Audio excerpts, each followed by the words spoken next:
नमस्कार. आजचा माझा विषय आहे फादर थॉमस स्टीफन विरचित ख्रिस्त पुराण.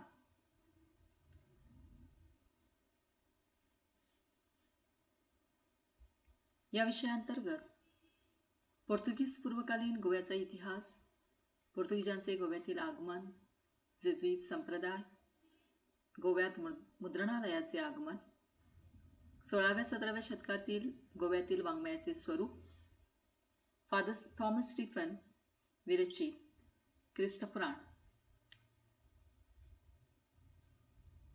असे विषय यामध्ये समावेश करण्यात आलेले आहे.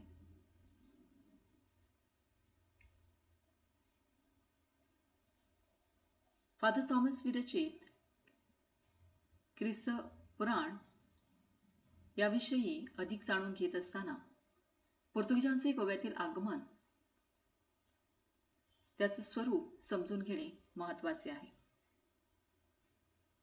1471 मध्ये कदंबाची वैभवशाली गोवापुरी राजधानी बहामनी सुलतान दुसऱ्या महम्मद शहाच्या सेनापती महमूद गवान यांनी उद्ध्वस्त करून टाकली. यापूर्वी गोवापुरी उद्ध्वस्त करण्याचे प्रयत्न बहामनी सत्तेने व होन्नावरच्या सुलतानाने केले होते. कदंब राजवटीचा शेवट इसवी सन 1352 मध्ये झाला आणि त्यानंतर अनेक इस्लामी राजवटींनी गोव्यावर अधिसत्ता गाजवली. शेवटी विजापूरच्या युसूफ आदिलशहाने गोव्यावर ताबा मिळवला आणि पुढे पोर्तुगीजांनी इसवी सन 1510 पर्यंत गोव्यावर नियंत्रण मिळवेपर्यंत हा प्रदेश आदिलशहाकडेच होता. भारतीय इतिहासाच्या परिप्रेक्ष्यात गोव्याचे अस्तित्व अधिक ठसठशीतपणे जाणवते. या प्रदेशास गोवा, गोमंतक, गोवापुरी अशी काही संबोधने लाभलेली आढळून येतात.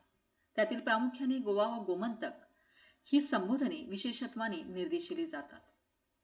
कदंब कुलातील गोव्याचा पहिला राजा गुहल्लदेव यांच्या नावावरून या प्रदेशाला गोवा म्हणून संबोधू लागले. गौतम ऋषीच्या नावावरून गोवा हे नाव आले असे सांगण्यात येते. गोमंतक हे प्रादेशिक संबोधनपर विशेषनाम बव्हंशी पौराणिक संकेतानुसार स्वीकारलेले असून आजही त्याचा सर्रासपणे उपयोग केला जातो. तथापि गोवा हा पोर्तुगीजांच्या काळात निर्माण झालेला प्रशासनात्मक संकेत दर्शवणारा भूभाग म्हणून मानला जातो. गोमंतकाचे क्षेत्र अशा प्रकारे पुराणाद्वारे ठरते, तर गोव्याचे क्षेत्र ज्ञात अशा ऐतिहासिक कालाशी संबंधित आहे. तसे पाहिले तर सांस्कृतिक गोमंतकाच्या सीमा अद्याप अनिश्चित आहेत. गोव्याच्या राजकीय स्वरूपाशी संबंधित सीमा पोर्तुगाली प्रशासन कालातही अनेकदा बदलल्या ही वस्तुस्थिती ध्यानात येते. या सगळ्या पार्श्वभूमीवर गोव्यात पोर्तुगीजांचे आगमन झाले. यामध्ये जेजुईत, फ्रान्सिस्कन, डॉमिनिकन अशा अनेक संप्रदायातील समुदायाचा उगम झाला. यामध्ये अग्रेसर असलेला संप्रदाय म्हणजे जेजुईत संप्रदाय. मध्ययुगीन वाङ्मय हे धर्मसंबंध असल्याकारणानं तत्कालीन धार्मिकतेचे अधिष्ठान साहित्याला लाभणे क्रमप्राप्त ठरते. त्यामुळे परमार्थाचा एक भाग म्हणून ते जन्माला आले. जेजुईत ही ख्रिस्ती धर्मातील रोमन कॅथोलिक चर्चशी निगडीत अशी एक धार्मिक स्वरूपाची संघटना इसवी सन 1539 साली इग्नेशियस लॉयला या स्पॅनिश व्यक्तीने स्थापन केली.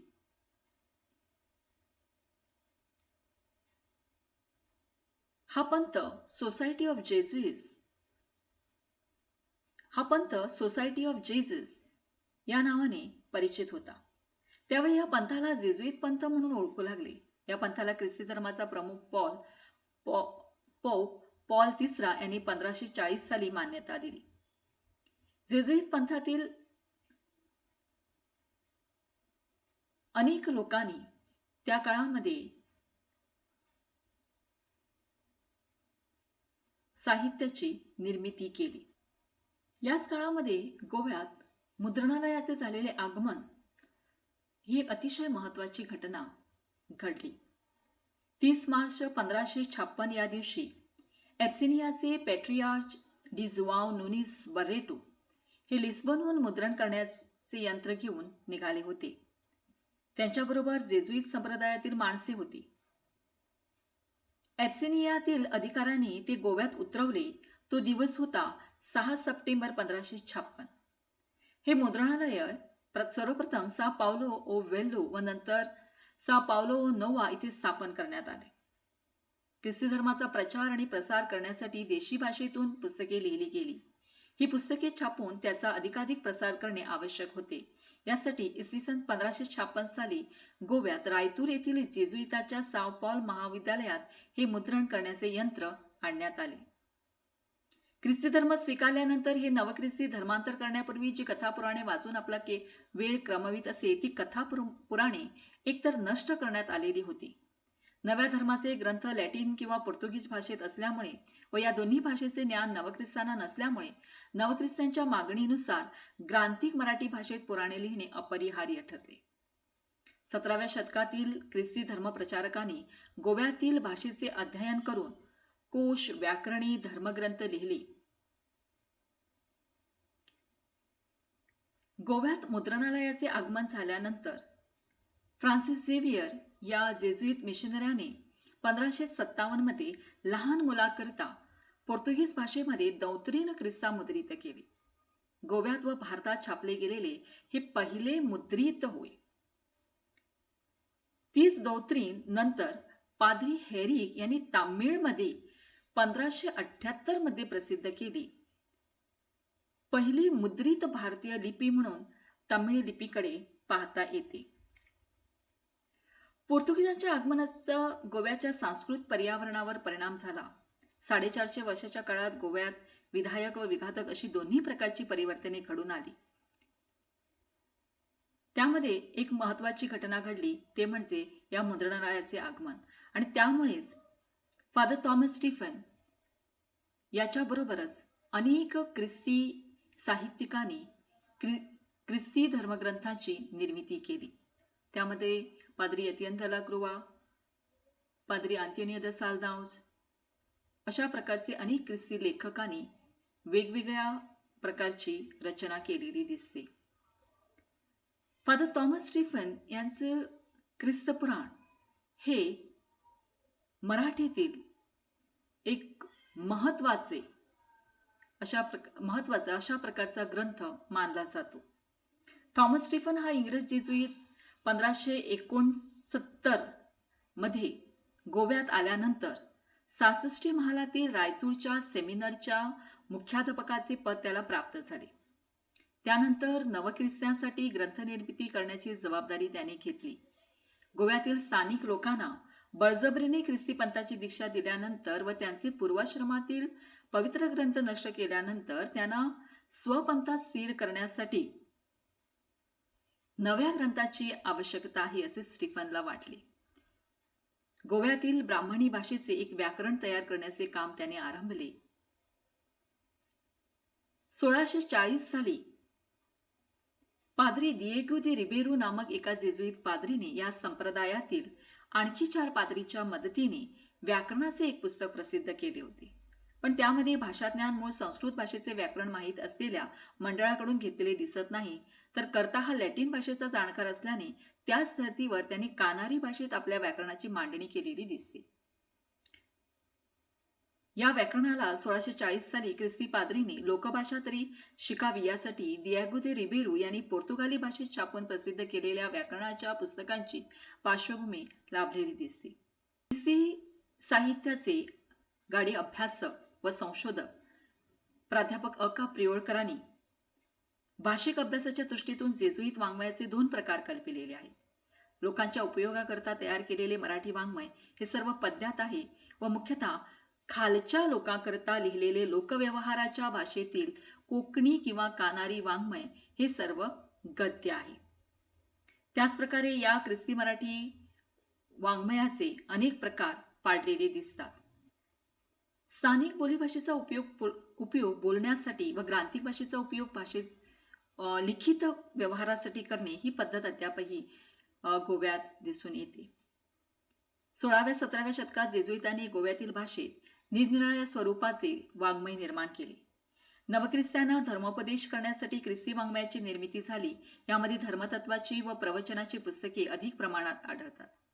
या संदर्भात ख्रिस्ती मराठी वाङ्मयाचे गाडे अभ्यासक सगम मालशे यांनी थॉमस स्टीफन्सच्या विविध ग्रंथरचनेच्या संदर्भात म्हटले आहे की मिशनऱ्यांनी रचलेल्या ग्रंथरचनेपैकी व्याकरण हे पोर्तुगीज भाषेत, धर्मप्रचार पुस्तिका कोकणी भाषेत, तर महाकाव्य हे मराठी भाषेत रचले गेले.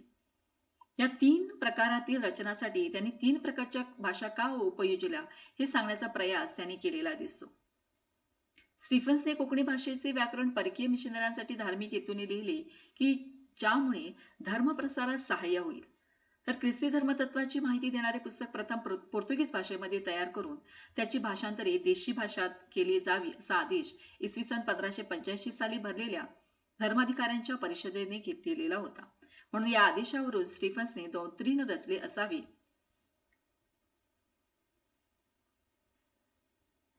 या डॉक्ट्रिनाने नवख्रिस्ती लोकांचे समाधान न झाल्यामुळे तुम्ही आमची पूर्वीची हिंदू धर्मातील मराठी पुराणे बंद केलीत, पण त्याऐवजी प्रतिपुस्तके तयार केली नाही. त्यामुळे नवख्रिस्ती लोकांना हिंदू धर्मातील जुन्या कथा आठवतात.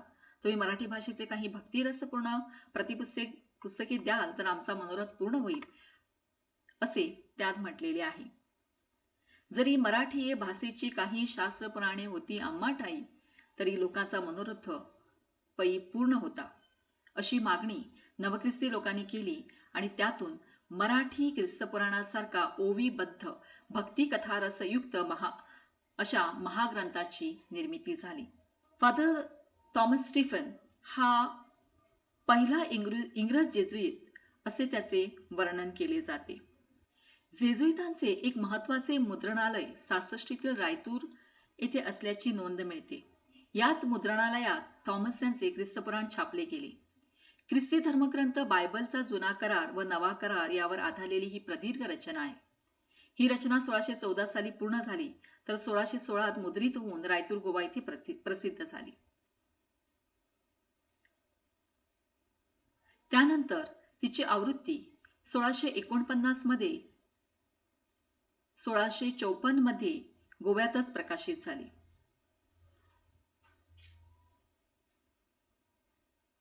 इसवी सन 1654 नंतर या लोकादरास पात्र झालेल्या या ग्रंथाची मुद्रित आवृत्ती न निघण्याचे कारण म्हणजे 1684 मध्ये निघालेल्या देशी भाषांना बंदी घालणारे सरकारी आज्ञापत्र होय.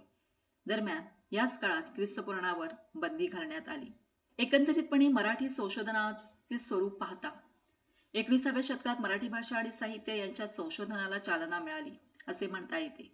विविध हस्तलिखिते, ताम्रपट, शिलालेख, ऐतिहासिक कागदपत्रे इत्यादीची उपलब्धी, जुळवणी आणि संपादने या काळामध्ये झाली.